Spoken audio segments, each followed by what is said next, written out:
Hello friends, welcome back to my channel அனநிதி family. இன்றைக்கி ரொம்பவே டிஃப்ரெண்ட்டான ஒரு குழம்பு வெரைட்டி தான் பார்க்க போகிறோம். சளி காய்ச்சல் அறிக்கையில் நாக்குக்கு நல்லா சுருக்குன்னு சாப்பிடணும் போல் ஆசையாக இருக்கும். அந்த டயத்தில் இந்த குழம்பு வச்சு சாப்பிட்டு பாருங்கள், ரொம்பவே சாட்டிஸ்ஃபைடாக இருக்குங்க. இது எப்படி செய்யலான்ற வீடியோவை ஸ்கிப் பண்ணாமல் ஃபுல்லாக பாருங்கள். இப்போ வாங்க வீடியோக்குள்ளே போகலாம்.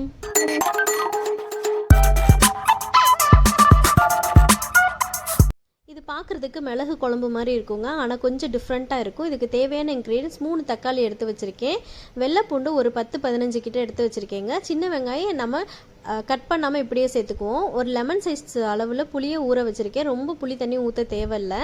இப்போ ஜார் எடுத்துகிட்டு நம்ம எடுத்து வச்சுருந்த வெள்ளைப்பூண்டு 10-15 வெள்ளைப்பூண்டு கிட்ட நான் இதில் சேர்த்துக்கிறேங்க.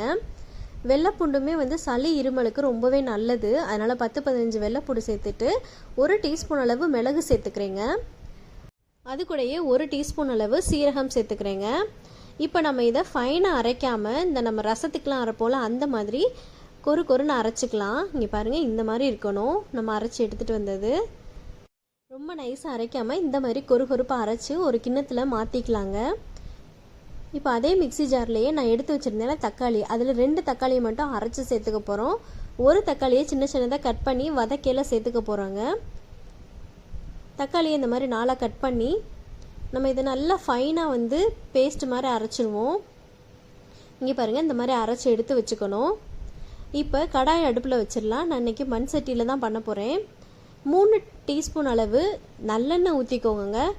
பொதுவாகவே இந்த மாதிரி குழம்பு வைக்கல இங்கே நல்லெண்ணெய் யூஸ் பண்ணி பாருங்கள், டேஸ்ட் வேறு லெவலாக இருக்கும். 1/4 டீஸ்பூன் அளவு கடுகு சேர்த்துக்கிறேன். எண்ணெய் நல்லா காஞ்சதும் கடுகு நல்லா பொரிஞ்சதும் 1/4 டீஸ்பூன் வெந்தயம் சேர்த்துக்கிறேங்க. இது நல்லா ரோஸ்ட் ஆகணும், அது வரையும் வதக்கி விட்டுருங்க. இது கூட ஒரு கத்து கருவேப்பிலை போட்டு வதக்குனதை வதக்கிக்கலாங்க. இப்போ நம்ம அரைச்சி வச்சுருந்த வெள்ளைப்பூண்டு, சீரகம், மிளகு இதையும் இது கூடயே சேர்த்துட்டு எண்ணெயில் நல்லா வதக்கி விட்டுருங்க. எண்ணெயில் வதங்கிலே பூண்டோட வாசம் தனியாக தெரியுங்க. அந்த ஸ்டேஜில் நம்ம சின்ன வெங்காயத்தை சேர்த்துக்கலாம். ஒரு 10-15 சின்ன வெங்காயத்தை கட் பண்ணாமல் இப்படி சேர்த்துக்கலாம். வெங்காயம் நல்லா வதங்கணும், அதுவரை எண்ணெயில் நல்லா வதக்கி விடுங்க. நல்லா வதங்கிடுச்சு. இந்த ஸ்டேஜில் ஒரு தக்காளியை சின்னதாக கட் பண்ணி வச்சுருக்கேன், அதையும் இது கூடயே சேர்த்துக்கிறேங்க. தக்காளியை ஒரு செகண்டுக்கு மட்டும் எண்ணெயில் நல்லா வதக்கி விட்டுருங்க. நல்லா அந்த மிளகு அப்புறம் வெள்ளைப்பூண்டோட வாசம் சூப்பராக வருங்க வதக்கி விடையிலையே. இப்போ நம்ம அரைச்சி வச்சுருந்த பேஸ்ட்டையும் இது கூடயே சேர்த்துடலாம். அரைச்சி வச்சுருந்த தக்காளி சாறையை ஃபுல்லாக ஊற்றியாச்சு. இப்போ இதை நல்லா மிக்ஸ் பண்ணி விட்டுக்கலாம். இப்போ தக்காளி வெங்காயம் நல்லா வதங்குறதுக்கு நமக்கு தேவையான அளவு உப்பு இந்த ஸ்டேஜ்லேயே சேர்த்துக்கலாங்க.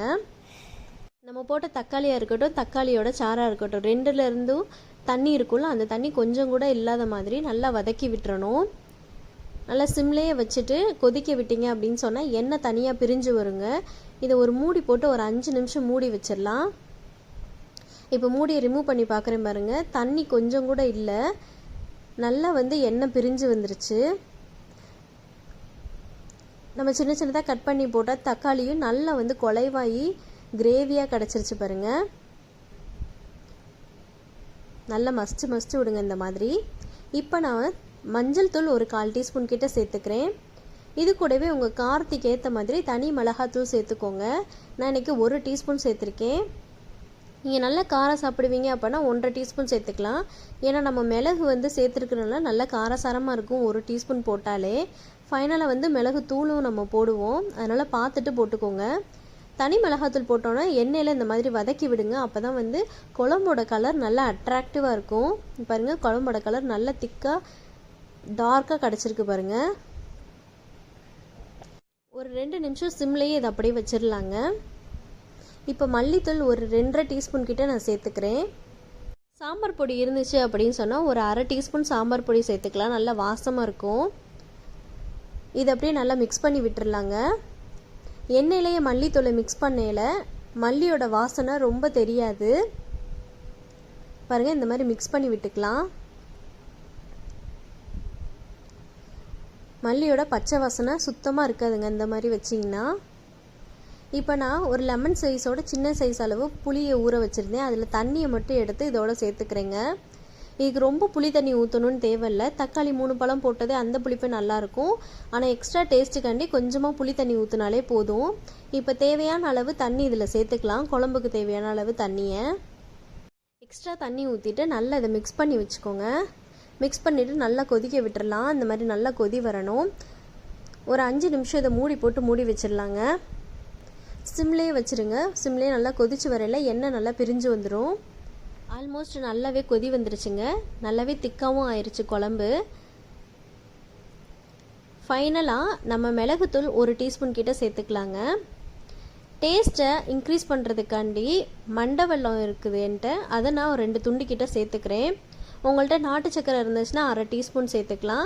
நாட்டு சக்கரையும் இல்லை மண்டை வெல்லமும் இல்லை அப்படின்னா ஜீனி கூட ஒரு 1/2 டீஸ்பூன் சேர்த்துக்கலாங்க. ரொம்பவே சூப்பராக இருக்கும். டேஸ்ட்டை வந்து இன்க்ரீஸ் பண்ணி கொடுக்குங்க. ஃபைனலாக கொத்தமல்லி தழை கொஞ்சமாக ஒரு கொத்து எடுத்து தூவி விட்டுருலாங்க. அவ்வளோதான், எண்ணெய் நல்லா பிரிஞ்சு வந்துருச்சு. ஆனால் குழம்பு ரெடி ஆயிடுச்சுங்க. நாக்குக்கு சுருக்குன்னு டேஸ்ட் அல்டிமேட்டாக சாப்பாடு வைக்க வைக்க இழுத்துட்டே போகுங்க. இந்த குழம்பை உங்கள் வீட்லேயும் ட்ரை பண்ணி பார்த்துட்டு எப்படி இருக்குன்னு எனக்கு கண்டிப்பாக கமெண்ட் பண்ணுங்கள். இப்போ பாருங்கள் குழம்போட ஃபைனல் லுக்கை. அடுப்பு அமர்த்திட்டு ஒரு மூடி போட்டு ஒரு 5 நிமிஷம் வச்சுட்டேங்க. நல்லா எண்ணெய் எல்லாம் பிரிஞ்சு வந்துருச்சு பாருங்கள். லுக்கே வேறு லெவலில் இருக்குது பாருங்கள். டேஸ்ட்டும் அட்டகாசமாக இருக்குங்க. நம்ம அண்ணனதி ஃபேமிலி சேனலில் நீங்கள் இப்போ தான் ஃபஸ்ட் டைம் பார்க்குறீங்கன்னா மறக்காமல் சப்ஸ்கிரைப் பண்ணிடுங்க. பக்கத்தில் பெல் பட்டன் வரும், அதையும் தட்டிட்டு ஆளை செலக்ட் பண்ணிக்கோங்க. அப்போ தான் நான் போடுற வீடியோஸ் உங்களுக்கு நோட்டிஃபிகேஷனாக வரும். ஈஸியாக என்னோடய வீடியோஸை நீங்கள் பார்த்துக்கலாம். இந்த குழம்புக்கு நான் புடலங்காய் பொரியலும் ஆம்லேட்டும் வடகமும் வச்சு சாப்பிட்டேங்க. டேஸ்ட்டு வேறு லெவலில் இருந்துச்சு பாருங்கள். லுக்கை செம்மையாக இருக்குதுங்க. இது உங்கள் வீட்லேயும் ட்ரை பண்ணி பார்த்துட்டு எப்படி இருக்குன்னு எனக்கு கண்டிப்பாக கமெண்ட் பண்ணுங்கள். இந்த வீடியோ உங்களுக்கு பிடிச்சிருந்துச்சுன்னா லைக் பண்ணுங்கள், ஷேர் பண்ணுங்கள், மறக்காமல் சப்ஸ்கிரைப் பண்ணிடுங்க. தேங்க்யூ ஃபார் வாட்சிங் மை வீடியோ.